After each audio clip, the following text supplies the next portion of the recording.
جب حضرت آدم علی نبینا علیہ الصلوۃ والسلام کا جسد اقدس بنانے کے لیے مٹی لائی گئی اور آپ کا جو ہے نا وہ ڈھانچہ اللہ نے اپنے دست قدرت سے تیار کیا، ابھی روح نہیں پھونکی تھی، ابھی گارا تھا اور ڈھانچہ تیار ہو گیا گارے کا، تو شیطان وہاں سے گزرا۔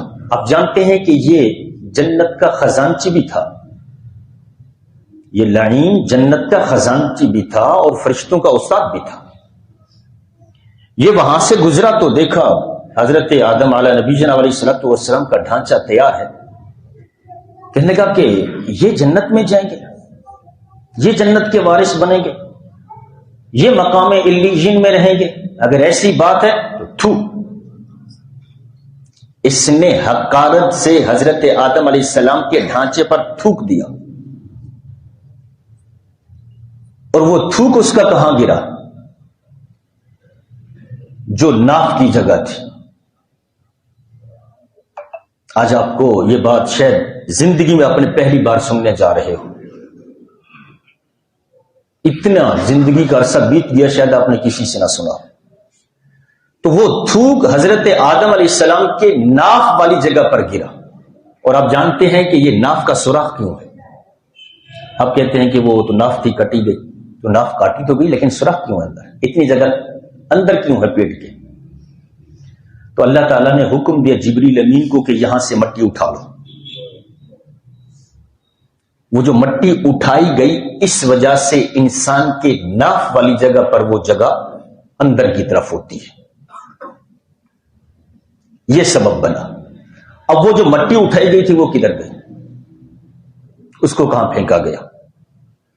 اس مٹی سے کتے کی تخلیق ہوئی، اس لیے کتے کے اندر 3 عادات جو ہیں وہ ہوتی ہیں۔ ایک تو یہ انسان کے قریب بھی ہے، انسان کے سب سے زیادہ قریب جو ہے جانور میں وہ کتا ہے، وہ انسان کے قریب بھی ہے، اور دوسری چیز یہ ساری ساری رات جاگتا بھی ہے، تیسری چیز یہ انسان کو کاٹتا بھی ہے۔ یہ 3 چیزیں اس کتے کے اندر ہیں۔ تو وہ جو انسیت ہے وہ اس لیے کہ ان دونوں کی مٹی ایک ہے۔ جس مٹی پر شیطان نے تھوکا تھا حضرت آدم علیہ السلام کے جسد خاکی پر، وہ مٹی اٹھا کے اس کی تخلیق ہوئی، اس لیے اس کو انسیت ہے۔ اور یہ ساری رات جاگتا کیوں ہے؟ کیونکہ اس مٹی کو حضرت جبریل کے ہاتھ لگے تھے، اس لیے ساری ساری رات اس کے اندر جاگنے کی عادت ہے۔ اور یہ کاٹتا کیوں ہے؟ اس لیے کہ اس کے اندر شیطان کی تھوک کی آمیزش ہے، یہ انسان کو کاٹتا بھی ہے۔ جب بولا ہو جائے تو پھر اپنے مالک کو بھی کاٹ لیتا ہے۔ تو جب انسان بے وقوف ہو جائے تو اسی لیے مالک کا بھی نافرمان ہو جاتا ہے۔ یہ کہتے ہیں مجھے ٹائم نہیں ملا نماز پڑھنے کے لیے، تمہیں کس نے کہا ٹائم نہیں ملا؟ وہ مالک چاہتا ہی نہیں کہ تو اس کی دہلیز پہ آئے۔ تو کیا سمجھتا ہے کہ مجھے ٹائم نہیں ملا؟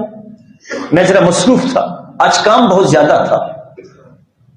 نہ کام زیادہ تھا نہ مصروفیت تھی، کچھ بھی نہیں تھا، صرف یہی تھا کہ وہ مالک چاہتا ہی نہیں کہ تو اس کی دہلیز پہ سجدہ ریز ہونے کے لیے آئے۔ بہت ساری دنیا ہے کہ جمعہ کے جمعہ جناب وہ آ کے نماز پڑھتے ہیں، پورا ہفتہ ہوش بھی نہیں ہوتا، اور پھر جمعہ والے دن بھی 2 ٹکرے مارتے ہیں چلے جاتے ہیں۔ کتنے ہیں کہ جو آتے بھی اس وقت ہیں، آزان ہو رہی ہوتی ہے، میری نظر پڑتی ہے یہاں سے کتنے لوگ ہوتے ہیں بھاگ کے آ رہے ہوتے ہیں آزان کے وقت۔ انہوں نے سنتیں موقعہ سے پہلی کہاں پڑھی ہوگی، اور اس کے بعد جو ہی فرض سلام پھیرتے ہیں بس وہ دعا بھی نصیب نہیں ہوتی۔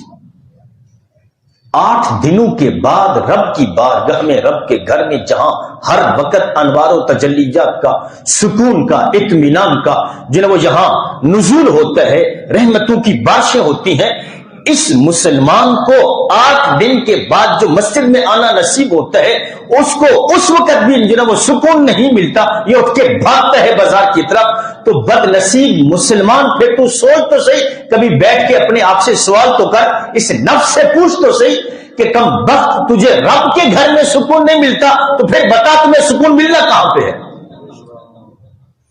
یہ اٹھ کے بھاگتا ہے۔